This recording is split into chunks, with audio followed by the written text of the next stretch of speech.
각자 미상의 시를 한 편 먼저 소개를 해드리려고 하는데요. 제목은 당신의 희망을 잠시 내게 주소서라는 제목입니다. 당신의 희망을 잠시 내게 주소서. 나는 희망을 잃어버린 것 같습니다.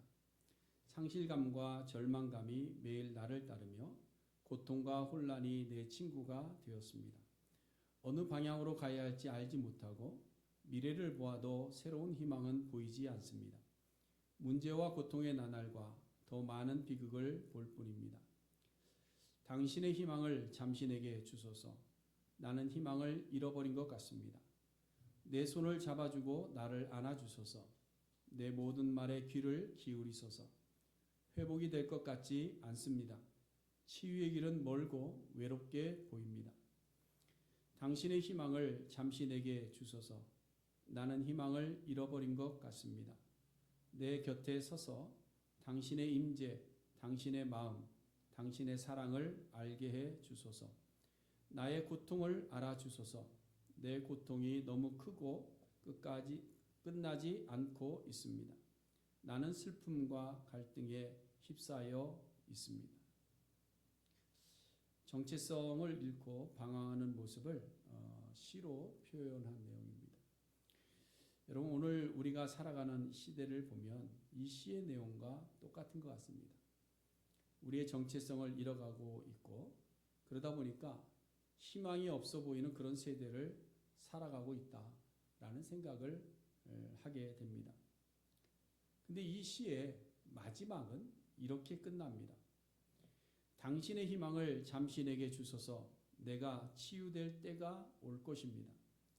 그러면 나의 새로움, 나의 희망, 나의 사랑을 다른 이들과 나누겠습니다.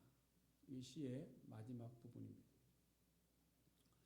이것은 내가 누구인지 이제 알았습니다 라는 책을 쓰신 닐 앤더슨 목사님께서 서문에 인용해 놓으신 시입니다. 그리고 나서 이 목사님이 책을 쓰실 때 1장에서 질문을 던집니다. 당신은 누구십니까? 저는 대답합니다. 나는 데이빗 석입니다. 그랬더니 아니요, 그것은 당신의 그냥 이름입니다. 그럼 다시 묻습니다. 당신은 누구십니까? 나는 건의하는 교회를 담임하고 있는 목사입니다. 그랬더니 아니요, 그것은 당신의 직업입니다. 당신은 누구십니까? 또 묻습니다. 나는 미국 국적의 한국 사람입니다. 아니요, 그거는 단순히 당신의 국적일 뿐입니다. 라는 것이죠. 여러분들은 이 질문을 받는다면 무엇라고 대답을 하시겠습니까? 아마 저와 비슷하지 않을까 싶은 생각이 듭니다. 사도 바울은 고린도후서 5장 16절에서 우리가 이제부터는 어떤 사람도 육신을 따라 알지 말자. 육신의 우리의 모습으로 알지 말자. 이런 얘기를 합니다. 왜 그런가 하면 이전 것은 지나갔고 육의 우리의 모습은 지나갔고 우리가 새로운 피조물이 되었기 때문에 우리가 이전의 직업을 따라서 신체의 조건을 따라서 국적을 따라서 우리가 서로 알아가지 말자. 오직 우리는 화목하게 하는 직분을 맡은 자로서 우리가 서로 알자라고 이야기를 합니다. 여러분, 이러한 질문 속에서 우리가 생각할 수 있는 것은 내가 누구인지를 알아야 된다는 것이죠. 내가 누구인가. 예수를 믿고 구원받은 하나님의 자녀임에도 불구하고 우리는 내가 누구인지에 대한 정체성의 혼란을 가지며 살아가고 있다는 것이죠. 우리가 신앙이 아니라 해도 우리의 삶에서도 여러 가지 기능에 따른 정체성들이 있습니다. 그것도 마찬가지죠. 학생이라면 학생으로서의 정체성이 흔들리면 안 됩니다. 그러면 탈선을 하게 되죠. 군인은 군인으로서의 정체성이 있어야 됩니다. 군인의 정체성은 명령에 복종하는 길입니다. 근데 그 정체성이 흔들리게 되면 전쟁을 할 수가 없습니다.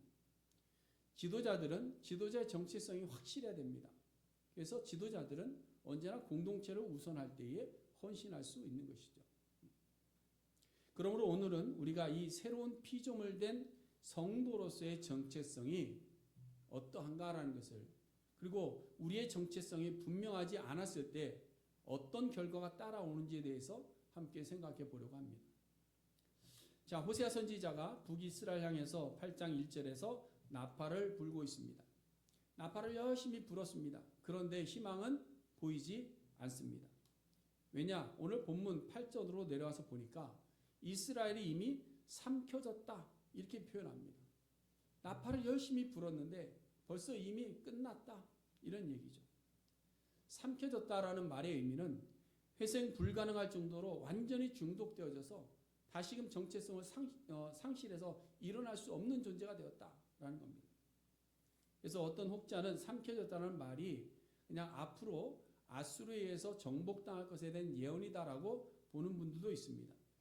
그러나 오늘 본문을 보니까 미래형을 쓴 것이 아니라 현재 완료형을 쓰고 있다는 것이죠. 과거 완료형. 그래서 오늘 본문은 보면 이미 완료된 과거의 일을 이미 삼켜진 상태를 이야기하고 있다는 것이죠. 그러나 여러분 이 말씀이 외쳐질 때에는 북이스라엘이 패망하기 전입니다. 근데 그러기 전인데 왜 이런 표현을 사용했을까 하는 것이죠. 그것은 이스라엘이 앞으로 패망할 수밖에 없을 정도로 완전히 망가졌다라는 거예요. 여러분 우리가 가끔 운동 경기를 볼 때에 점수 차이가 너무 많이 나면 뒤집을 상태가 안 되니까 관중들이 어떻게 합니까? 아 이게 졌어. 끝나지도 않았는데 졌어. 그러면서 그냥 운동장 밖으로 나가버리지 않습니까? 왜? 마지막 결과는 보지 않아도 뻔하기 때문이죠. 이스라엘 상태가 그렇다는 겁니다. 아직은 건재한 것처럼 보입니다.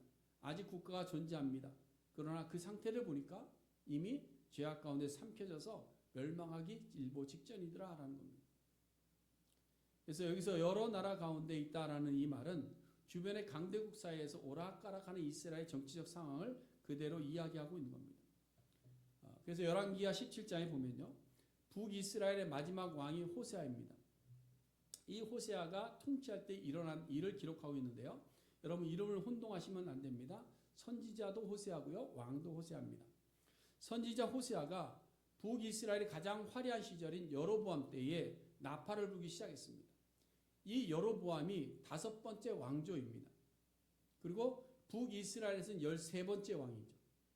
그 이후로 왕조가 그 계승된 것이 아니라 어떤 혁명이라든지 반역을 해서 왕조가 바뀌는데 4번이나 바뀝니다.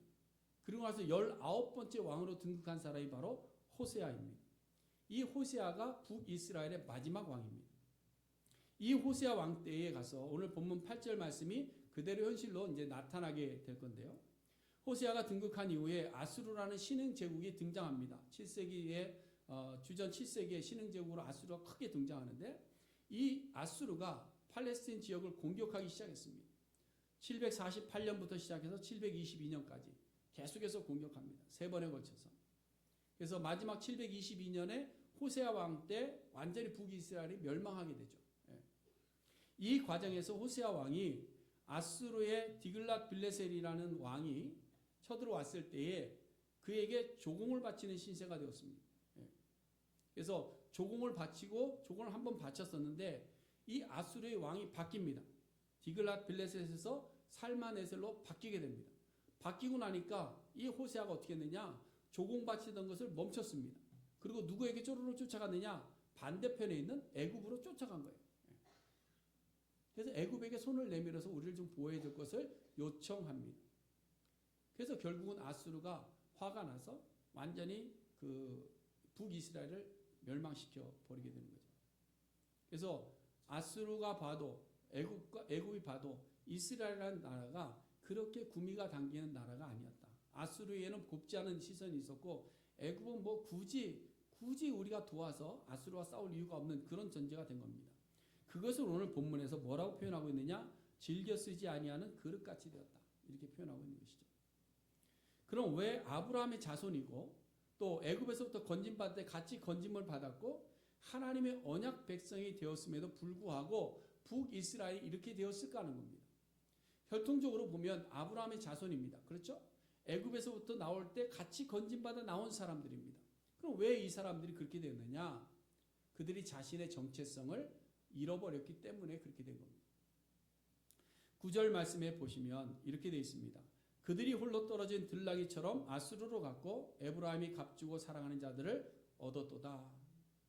여기서 홀로 떨어진 들나귀처럼 되었다라는 말의 의미는 하나님의 선민의 회중 안에서 홀로 떨어져 분리돼 나갔다, 이런 의미를 가지고 있습니다.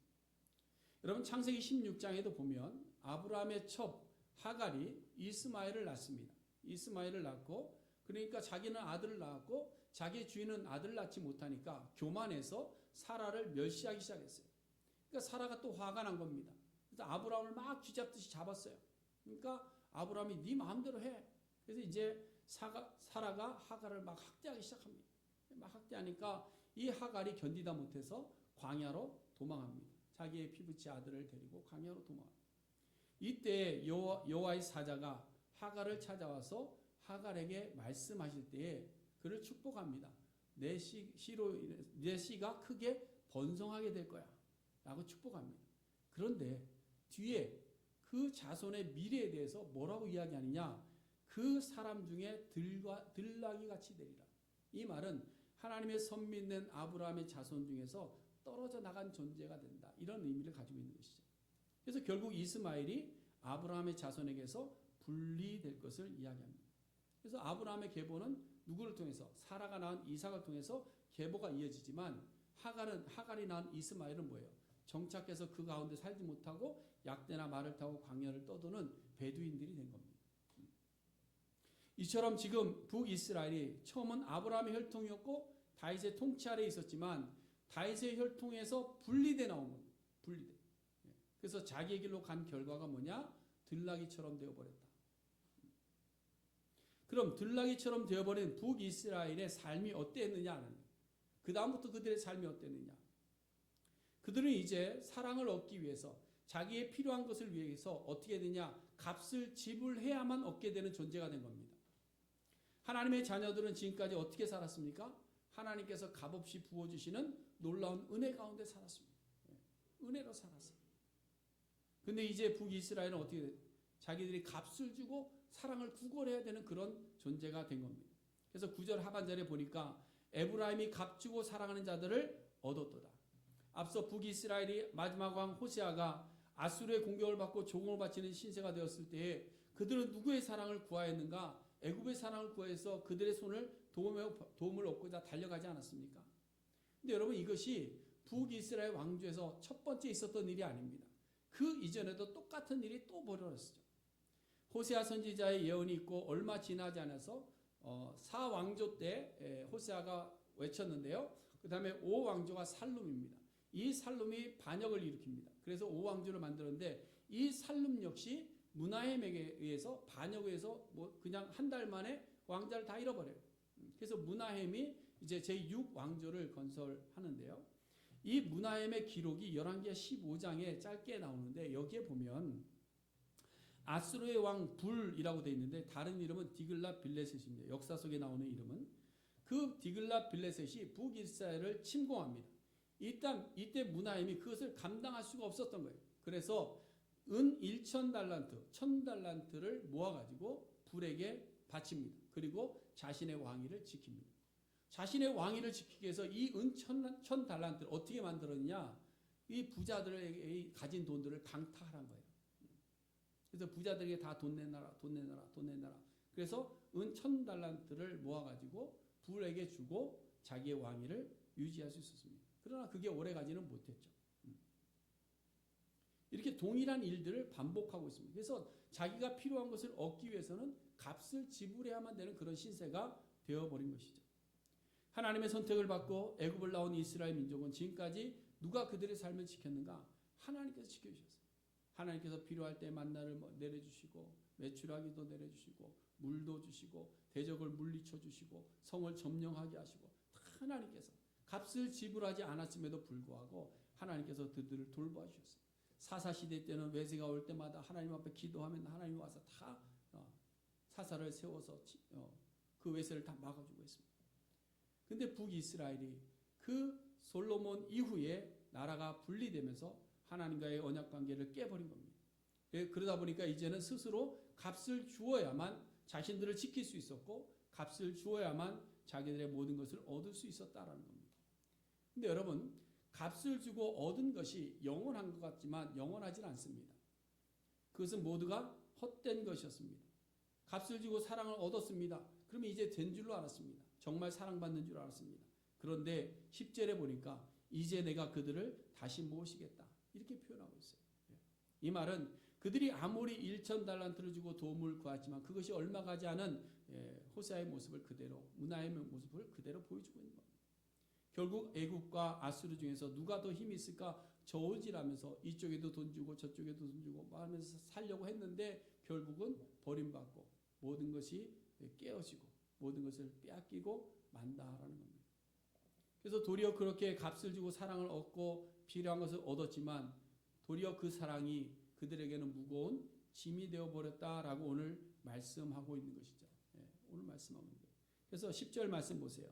그들이 여러 나라에게 값을 주었을지라도 이제 내가 그들을 모으리니 그들은 지도자의 임금이 지어준 짐으로 말미암아 쇠하기 시작하리라. 이걸 보면서 중독이라는 것을 생각하게 됐습니다. 중독. 지금 전 세계가 마약으로 중독돼 가고 있습니다. 그렇죠? 마약이라는 것을 저는 잘 모르지만 한번 중독이 되고 나면 점점 더 센 거를 맞아야 된다고 그래요. 그냥 맞던 거 계속 맞는 게 아니라 점점 더 센 것을 찾게 된답니다. 요즘 미국에서는 마리아나가 합법화되면서 거리마다 마리아나 냄새가 얼마나 많이 나는지 모릅니다. 우리 권사님 말씀을 들어보니까 저희 교회에서 얼마 안 떨어진 곳에도 마리아나를 대량으로 재배하고 있대요. 그러니까 뭐 마리아나는 일상화된 겁니다. 그뿐 아니라 도시마다 마약에 취해서 어느 지역에 가면 꼭 그 마약에 취한 사람들이 누워있는 모습들을 쉽게 발견하게 되더라고요. 근데 여기에 또 새로운 신종 마약이 등장했다는 것이죠. 더 센 겁니다. 얼마나 세냐? 극소량만 우리의 몸에 투여해도 사망에 이르게 된다는 죽음의 마약이라는 거예요. 근데 여러분, 사람들이 왜 그런 것을 자꾸 찾아가느냐? 중독되었기 때문입니다.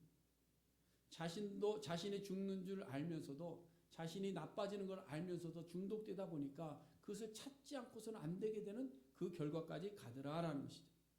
여러분, 하나님의 백성으로 하나님의 통치에서 들나귀처럼 홀로 떨어져 버렸을 때 우리가 감당해야 될 것을 이미 하나님께서는 사울 왕을 통해서 말씀해 주셨어요. 세상의 왕을 나를 버리고 세상의 왕을 따라갔을 때 너희가 어떤 삶을 살게 되는가에 대해서 분명히 이야기합니다. 사무엘상 8장에 보니까 이스라엘 백성들이 왕을 달라고 아우성칠 때 하나님께서 사무엘에게 왕의 제도를 알려주십니다. 그런데 마지막 17절과 18절에 이렇게 말씀하죠. 너희가 그의 종이 될 것이다. 너희가 그토록 사모하고 애원하고 너희들이 값주고 그들을 바치려고 하는 그 왕이 도리어 너희들의 주인이 되어서 너희를 종으로 삼을 것이다. 뿐만 아니라 너희가 택한 왕으로 말미암아 고통스럽고 아파서 나에게 살려달라고 부르짖어도 그때는 나는 너에게 응답하지 않겠다라고 이야기합니다. 무서운 말 아닙니까? 그럼에도 불구하고 이스라엘 백성들은 왕 달라고 외친 거예요. 오늘날 우리의 삶이 똑같다라는 겁니다. 우리가 하고 있는 일들이, 우리가 중독되어져 가는 일들이 나를 하나님께서 멀리 떠나버리고 나를 죽이는 길임에도 알매도 불구하고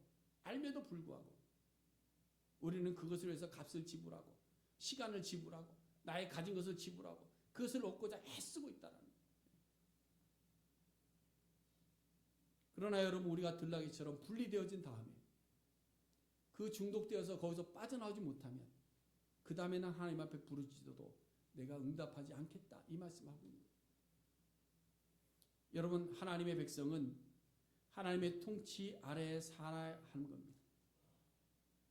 하나님의 백성은 하나님의 통치 아래에 있어야 됩니다. 사람의 통치를 구하고 사람을 세워 값을 주고 사랑을 얻고자 한다면 사랑을 받는 것처럼 보입니다. 위로를 받는 것처럼 보입니다. 보호받는 것처럼 보입니다. 그러나 결국은 그로 인해서 우리는 더 큰 짐을 져야 될 것이고 더 아픔을 받게 될 것인 줄 압니다. 그러나 여러분, 하나님의 무조건 사랑을 받기 위해서는 우리의 정체성을 분명히 해야 됩니다. 나는 누구인가?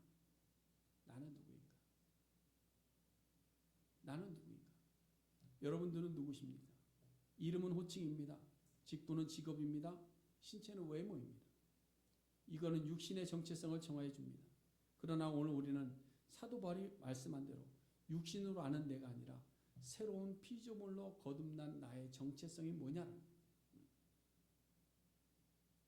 우리가 새로운 피조물이 되었다고 말하면서도 새로운 피조물로서의 정체성을 견고히 하지 못하면 우리도 역시 세상에 삼킨 바 되어서 홀로 떨어진 들나이가 되어버리고 말 것입니다.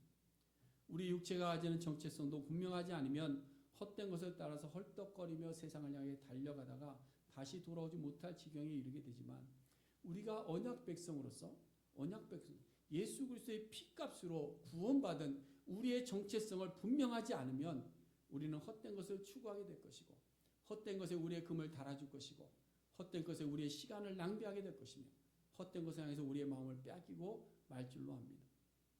사랑하는 성도 여러분, 앞에서 소개해드린 시처럼 우리가 지금 희망을 잃어버린 것 같은 세상을 살아가고 있습니다. 우리가 지금 매일같이 상실감과 절망감에 빠져 있는 것 같습니다. 우리가 지금 고통과 혼란 속에서 어디로 가야 할지 모르는 그런 상태에 있는 것 같습니다. 우리가 지금 문제와 고통으로 비극을 향해 달려가고 있는 것 같습니다. 여러분, 우리에게는 무엇이 필요할까요? 우리에게는 희망이 필요합니다. 우리에게는 우리의 손을 잡아줄 그분이 필요한 겁니다. 어떻게 해야 될지 모를 때에 우리를 인도해 주실 그분이 우리에게는 필요한 줄로 믿습니다. 지금 우리는 그 시대를 살아갑니다. 절망처럼 보입니다. 안 될 것 같이 보입니다. 그러나 앞서 소개해 드린 시인의 마지막 희망처럼 내가 치유할 때가 올 줄로 믿습니다. 우리는 치유받을 때가 있습니다. 우리는 여호와께로 돌아갈 때가 있고, 우리는 여호와의 손을 붙잡을 수가 있습니다. 우리는 치유할 때를 맞이할 것입니다. 여로보암의 죄를 따르던 길에서 돌아서서 우리에게 물강력적이고 무조건적인 사랑을 베풀어 주신 주님께로 돌아와서 구원받은 하나님의 자녀로서의 정체성을 재정립하면 우리의 삶은 분명히 치유될 줄로 믿습니다. 우리의 신앙이 무너지는 것은 우리의 정체성을 잃어버렸기 때문입니다. 신앙인으로서의 정체성을 잃어버렸기 때문입니다. 내가 하나님의 자녀라는 정체성을 잃어버렸기 때문입니다. 내가 하나님 나라 백성이라는 그 정체성을 잃어버렸기 때문입니다. 이 정체성을 잃어버리면 우리는 들나귀처럼 세상을 향해서 헐떡거리며 쫓아가며 살다가 이 땅의 마지막 순간을 맞이하게 될 것입니다. 여러분, 하나님의 자녀로서의 정체성이란 오직 여호와를 경외함으로 언약을 따라 사는 것이 우리의 사명입니다. 하나님의 자녀들이 사는 방법은 오직 하나님 앞에서 살아야 됩니다. 여러분, 우리가 어느 곳에 있든지 어떤 시간에 무엇을 하든지 오직 하나님 앞에서 살아야만 되는 정체성을 우리는 가지고 있다는 거예요. 하나님의 자녀들이 사는 방법은 세상의 것에 값주고 사서 사는 것이 아니라 하나님의 은혜를 먹고 사는 자들이 될 줄로 믿습니다. 그래서 하나님의 은혜를 구하는 거예요. 하나님의 손길을 구하는 겁니다. 하나님의 사랑을 구하는 거예요. 여러분, 하나님의 자녀들이 살아가는 방법은 뭐냐? 오직 하나님이 기뻐하시는 일을 위해서 나의 것을 내어드리는 삶을 살아야 된다는 거예요. 살아야 된다. 여러분, 북이스라엘 민족은 이미 삼켜져서 헤어나지 못하고 결국 쇠하여 갔고 722년에 망했습니다. 그러나 여러분, 우리에게는 기회의 나팔이 울렸습니다. 그러므로 우리는 잃어버린 나를 다시 찾을 수 있는 기회가 우리에게 주어졌습니다. 금년도 우리의 표를 정하면서 그런 말씀 한번 드렸습니다.